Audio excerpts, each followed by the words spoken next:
नाम धरा कंठी विठोबाचे, हा कंठ दाटून आला पाहिजे. निथे भगवंताचं नामस्मरण चालू पाहिजे. सततम कीर्तयंतो मा. आपल्याला आहे का दिवसभरामध्ये आठवण आहे त्या नामाची? काही नामस्मरणाकडे लक्ष नाही. जर लक्ष असतं तर निश्चित लोकांचं परिवर्तन झालेलं दिसलं असतं. इतकं परिवर्तन की ते सांगता येत नाही, ते अनुभवायचं आहे. परिवर्तन हे डोळ्यांना दिसत असतं. ते कोणी तोंडाने सांगायची गरज नाही की माझं असं परिवर्तन झालंय, मला इथपर्यंत विषय समजलाय. काही सांगायची गरज नाही. समजने वाले को इशारा काफी है, सुज्ञात जास्त सांगणे नको. मग सार आणि सार बाजूला निघाला. ताक खाऊ वाटलं तर खा, नाही तर फेकून द्या, पण लोणी म्हणजे तूप नव्हे.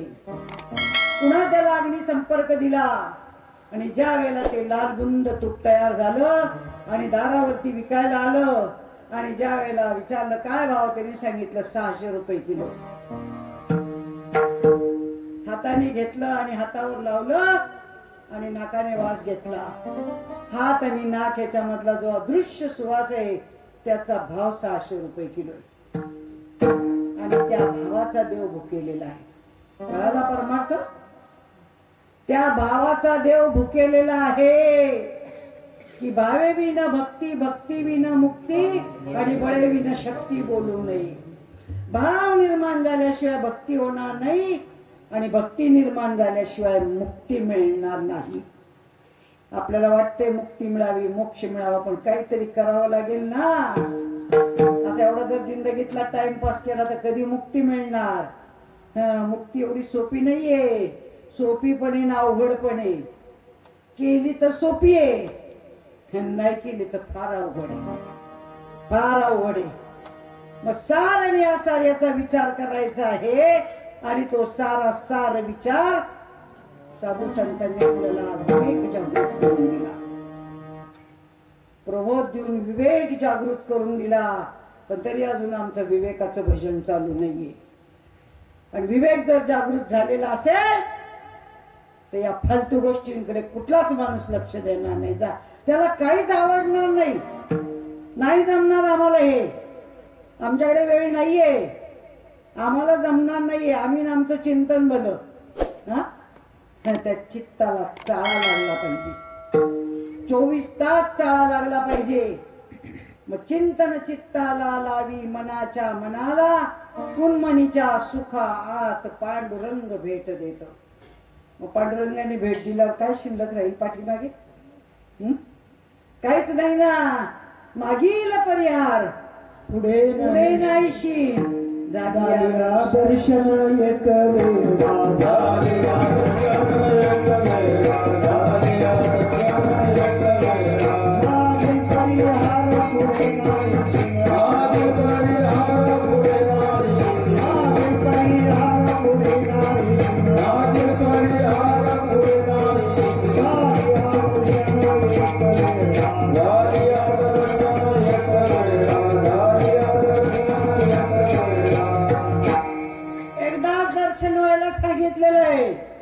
पुन्हा पुन्हा नाही.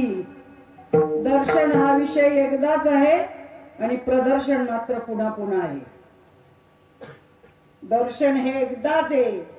ज्या दिवशी तुम्हाला प्रथम अवस्था झाली ते तुमचं दर्शन आहे. त्याच दिवशी तुम्ही सगळं जिंकलं, विषय संपलेला आहे. पाठीमागे काहीच शिल्लक राहिलं नाही. कापुराची वाती उजळल्या ज्योती, काहीच समाप्ती झाली जैसी. मग काही शिल्लक नाही म्हणल्यानंतर ते पुन्हा पुन्हा पुन्हा पुन्हा का तयार होतं? होणार होणार. आपण किती दार खिडक्या पॅक लावल्या ना आणि त्या पट्टीनं चिकटपट्टी जरी चिटकवली आणि गावाला गेलो आणि 8 दिवसानंतर गावावरून आलो, पहिलं काम काय करायचं? झाडू काढ. घरामध्ये लगेच झुरळ आहे. मग चिकटपट्टी लावली, पट्टी बंद केल्या तरी कुठून आला? सूक्ष्म फटी आहे. तसं तुमच्या आमच्या शरीरामध्ये सुद्धा 9 द्वार उघडी आहेत. बाहेरची घाण आत येते, आतली घाण बाहेर जाते आणि त्याच्यापासून बचाव करायचा आहे. शरीराची 9 दार उघडी आहेत आणि 10वं द्वार बंद आहे आणि ते उघडून द्यायचं सामर्थ्य संतांमध्ये आहे. आणि म्हणून महाराज पहिल्या चरणात सांगतात, हरी प्राप्तीची उपाय, हरी प्राप्तीची उपाय, हरी प्राप्तीची उपाय, हरी प्राप्तीची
पाहिजे असेल तर संतांचे पाय धरावे लागतील. आणि संत म्हणजे 2 हातापायाची माणसं नव्हे. असं जे एक विशेष ज्ञान आहे की ज्या ज्ञानाने अज्ञान जातं, जन्म मरणाचा फेरा चुकतो, याची देही याच डोळा भोगी मुक्तीचा सोळा, या स्वरूपाची प्राप्ती होते, त्या ज्ञानाला संत ही पदवी आहे.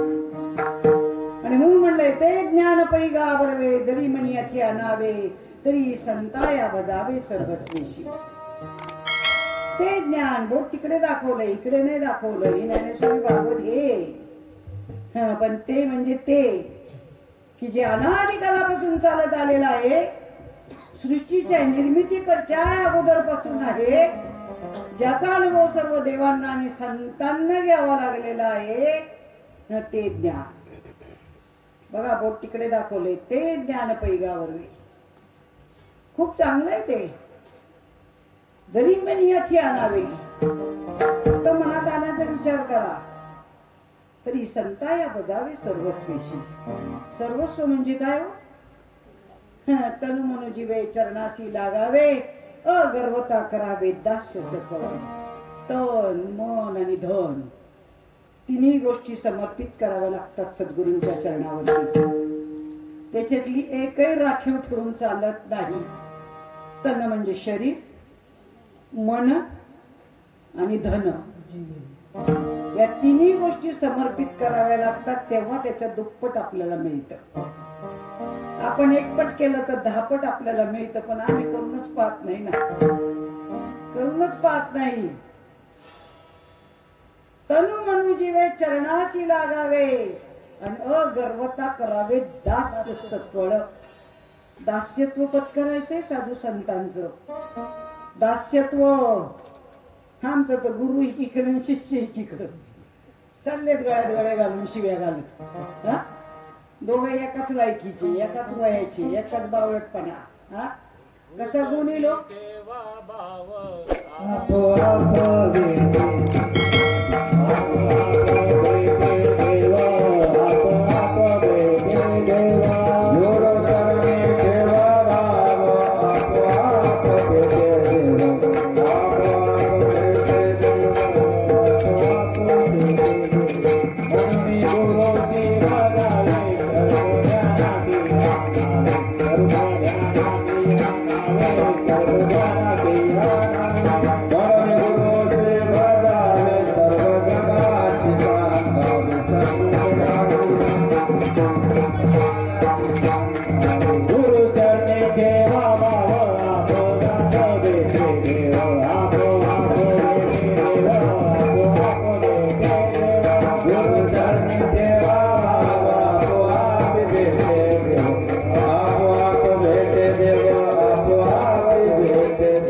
या चरणावर नाही.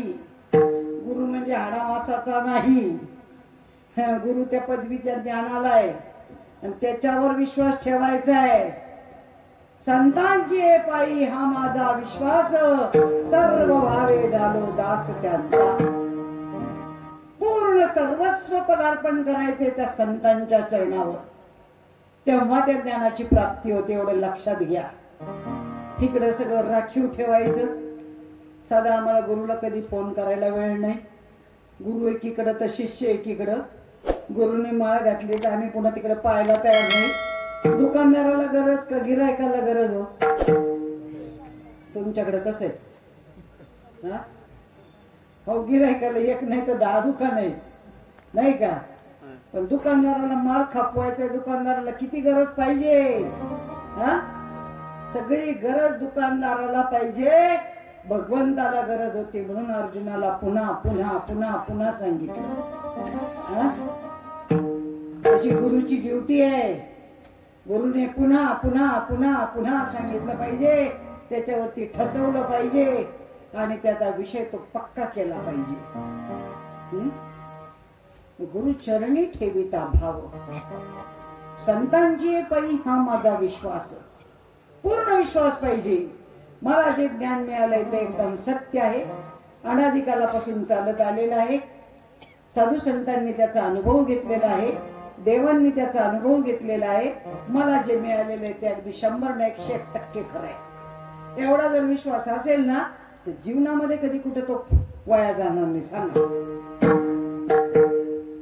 माळ का काढली जाते? विश्वास का ढळमळतो? डॉक्टर का पुन्हा खायला प्यायला सांगतात? कारण इथेच तर सगळं गोडपेट खाते. त्यांना आम्हाला काय असं डॉक्टर भेटत नाही, नाही का?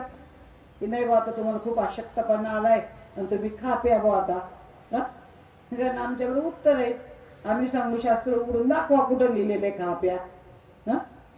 आम्हाला तर बरंच एवढं डॉक्टर सांगतो, बरं झालं एकदाची बाळ गळ्यातली काढून टाकली, मोकळा झाला, आहे की नाही?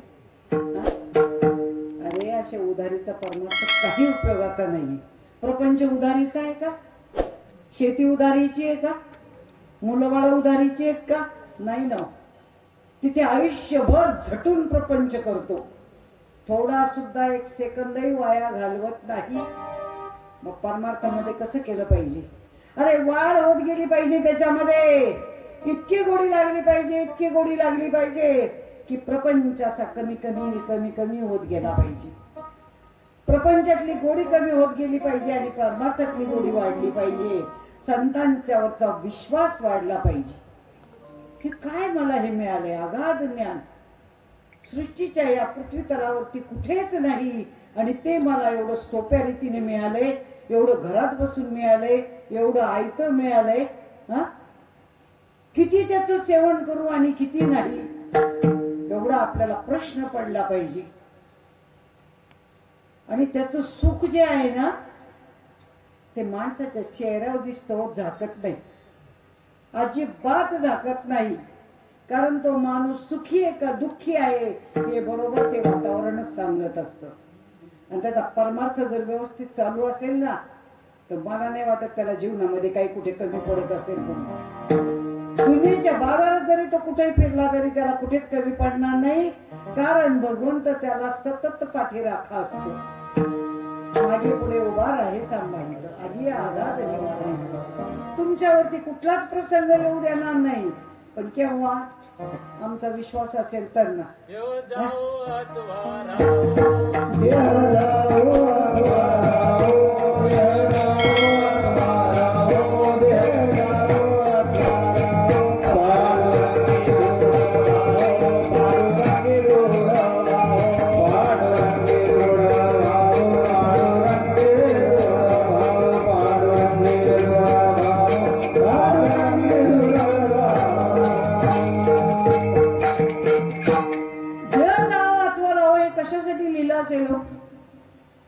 ते एकाच ठिकाणी आहे की ते जे वचन आहे ना त्या वचनावरती प्राण जाय पर वचन न जाय.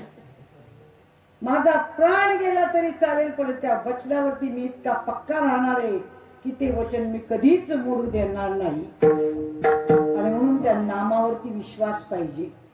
ज्या दिवशी आपल्याला ते मिळालं ना, कारण नामाशिवाय तर देव सापडणारच नाही. किती सोपं आहे. कारण नाम आणि देव वस्तूच एक आहे. नाम म्हणजेच देव आणि ज्ञान म्हणजेच देव. नाम म्हणजेच देव आणि ज्ञान म्हणजेच देव. मग वेगळा देव नाहीच आहे ना. मग त्यांनी म्हटलंय ना, नामा परते साधनच नाही आणि जे तू अनेक करशील काय. तू काहीच करू नको, फक्त एक नामस्मरण कर. आणि संत फक्त ते एकच साधन देतात बर का. तुझा ज्ञान तुझी नारायणा, ज्ञान तुझी नारायणा, ज्ञान तुझी नारायणा, ज्ञान गुरु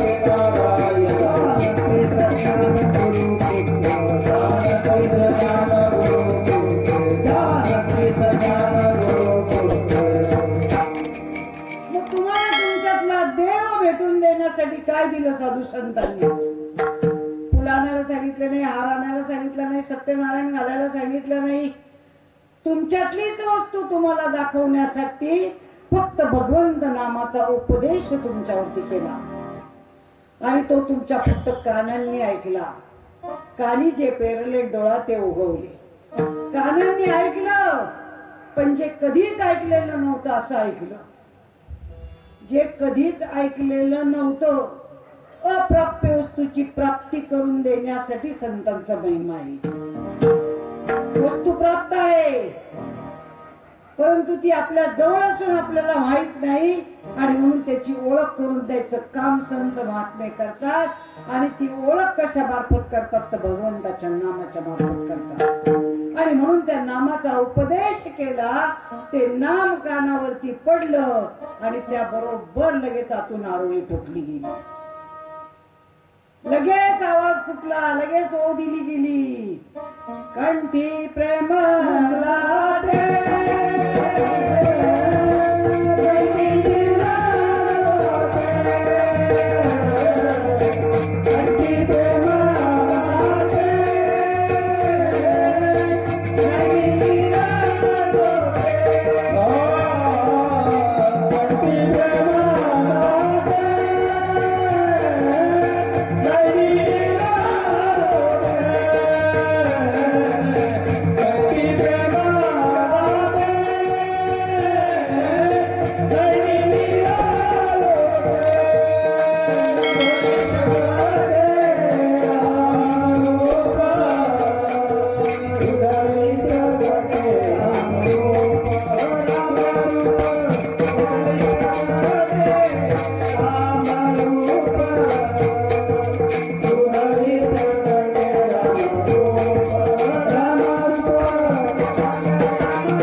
प्रकट झाला फक्त त्या नामाचा उच्चार ऐकल्याबरोबर. एवढ्या क्रिया व्हायला फार मोठं भाग्य लागतं महात्म्यांनो. बऱ्या बऱ्यांच्या वाट्याला नाहीये. असे ऋषीमुनी होऊन गेले, तपस्वी होऊन गेले, हे हिमालयातले साधू होऊन गेले, आता 65 कोटी येऊन गेले. नाही भाग्यात, पण आपण फार भाग्यवान आहात.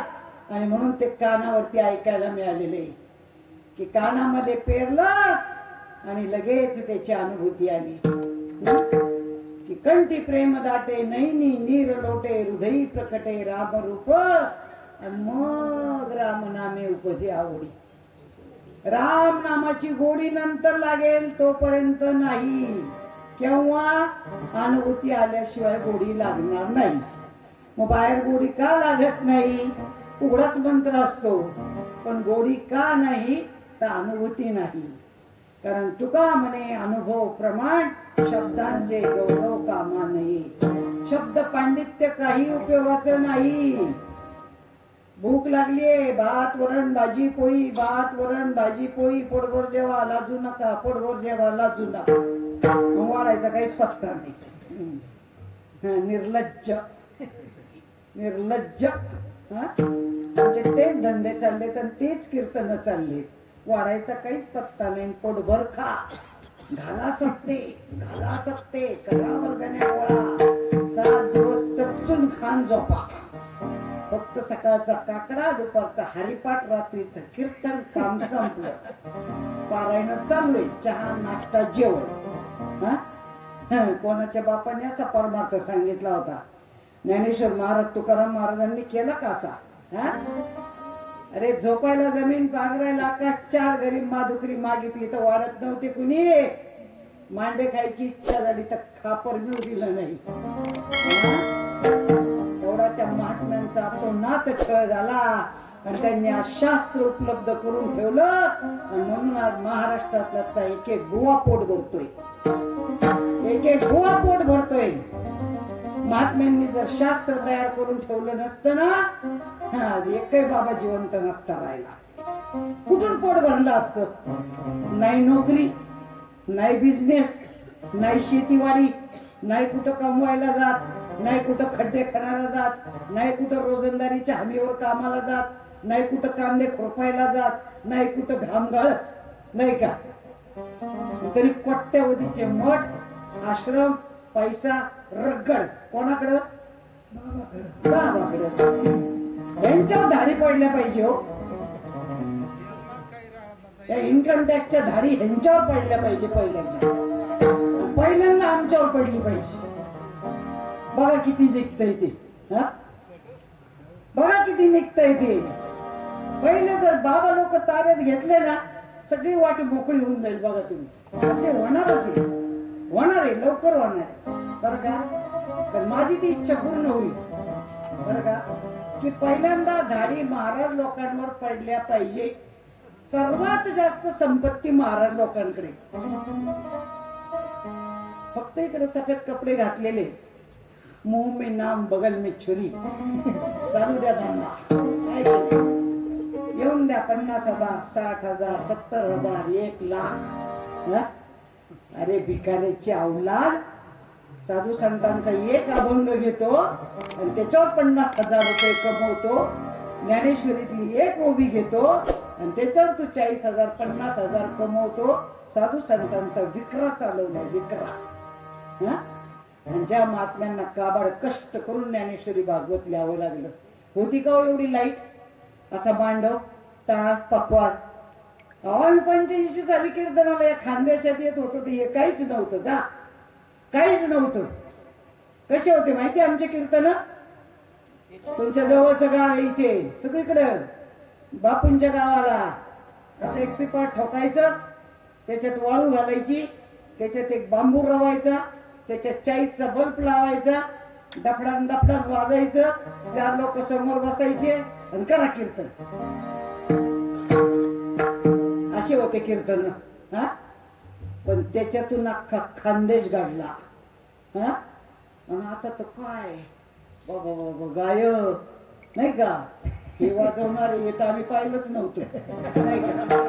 हे तर पाहिलंच नव्हतं. याच्यातून सगळे सूर निघतात, नाही का? तुम्ही जसे बटणं दाबतात तसे सूर निघतात, आहे की नाही? मग हे निघालं, हे बघा किती झगमगाटेवरती, आहे की नाही? लाईटच्या माळा, एवढा मोठा मांडव, जेवायला एवढं मस्तपैकी थाटामध्ये सगळ्यांना. 5 पक्वान म्हणलं तर 5 पक्वान, आहे की नाही? एवढा थाटेल मग परमार्थ करायला काय हरकत आहे हो, नाही का?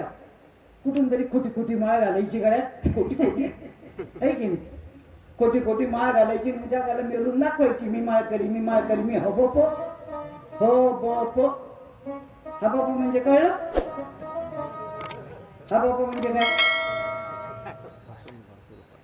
हरभरे भरडण्यात पटायचं, हळूच बनतीकडे पाण्यात पटायचं. तो काय हरिभक्त भरायला नसतो नाही का? आणि असे लबाड लांडगे तयार झाले. आता परवा एक व्हिडिओ पाहिला, 200 ते 250 माळा त्या बाबांनी घातल्या. कशाला मरायला घातल्या कोणाच? 200-250 माळा असे लोक रांगेने यायचे, माळ घालायचे आणि पुढे जायचे, माळ घालायचे आणि पुढे जायचे. तुम्हाला असं वाटतं ती माळ टिकल? त्या बाबाची गाडी इथून हल्ली, लगेच माळा काढून टाकल्या, काम संपलं. मग कशाला घातली? कशाला त्या माळेच्या आवळेला? हा, मंगळसूत्र हे 5 मिनिटापुरतं असतं, टाइमपास म्हणून घालतात. अरे लाजा वाटायला पाहिजे. पहिल्यांदा महाराज लोकांना लाजा वाटल्या पाहिजे. कोणाला माळा घालाव्या आणि कशा घालाव्यात? माळ घालण्याचा विधी आहे. जसं मंगळसूत्र घालायला ब्राह्मणाच्या देखतच घालावं लागतं, मंत्र म्हणून घालावं लागतं ना, तसं माळ घालायला सुद्धा विधी मार्ग आहे. आणि म्हणून शंकराने पार्वतीला एकांतात नेलं. वैष्णवाचे गुह्य मोक्षाचा एकांत. ज्याला मोक्ष पाहिजे ना त्याला एकांतात न्यावं लागतं आणि ते ज्ञान सांगावं लागतं. आज आम्हाला चव्हाट्यावरती माळा घालतात ते, पण समाजाचा विरोध नाही, कोणाचाच आक्षेप नाही. साधू संतांचे वंशज आज डोळ्याने पाहतात. ज्ञानेश्वरी मध्ये लिहून ठेवलंय की आपली आई जर जंगलामधून चाललेली असेल, तिच्या वस्त्राला जर कोणी हात लावत असेल तर उघड्या डोळ्यांनी पाहावं का? आज आमचे सगळे महात्मे उघड्या डोळ्यांनी पाहतात. उघड्या डोळ्यांनी पाहतात ते काय चाललंय ते. उघड्या बाजारी कथा ते नावडे पंढरीनाथा. सगळा उघडा बाजार चाललाय. अरे उघडा मंत्र आहे तो वैखरीवाणीचा आहे. वैखरीवाणीने परमार्थ कोणाचा झालेला नाही. परा पश्यंती मध्यमानी वैखरी. भगवंताचं ठिकाण परेच्या पलीकडचं आहे. परे उनी परते घर ते राहू निरंतर. भगवंताचं घर जर परेच्या पलीकडे आहे आणि तिथं येऊन पोहोचवणारा आम्हाला भेटला पाहिजे, मग परेच्या पलीकडे जायला नको का? हा मला फक्त इथपर्यंतच सांगतात. हे तोंड तर शिव्या पण दिलं, नामस्मरण पण करेल हो. आणि त्यांनी सांगितलंय शेवटच्या श्वासापर्यंत नामस्मरण चालू पाहिजे. सतताम कीर्तयंतो मा. असा अखंड हरिनाम तर बोर्ड लावायचा, अखंड हरिनाम सप्ताह. खरंच चालू आहे का? 24 तास रात्रंदिवस ते चिंतन चालू आहे का? अखंड हरिनाम की ज्याला कधीच खंड पडत नाही. आणि असं नामस्मरण ज्याचं चालू असेल ना तिथे देव वास करतो. अखंड दया तुझी प्रीती, मज दे दयाची संगती. देवा काय देशील तर मला फक्त अशांची संगती दे की ज्याचं रात्रंदिवस नामस्मरण चालू आहे ना, अशांच्या संगतीत मला ठेव. आम्ही प्रवाही घालून संत संग देवी,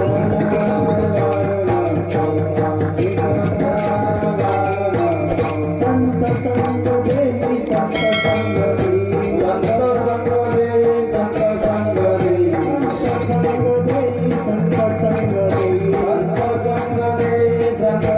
आम्ही प्रवाही घालून, आम्ही प्रवाही घालून,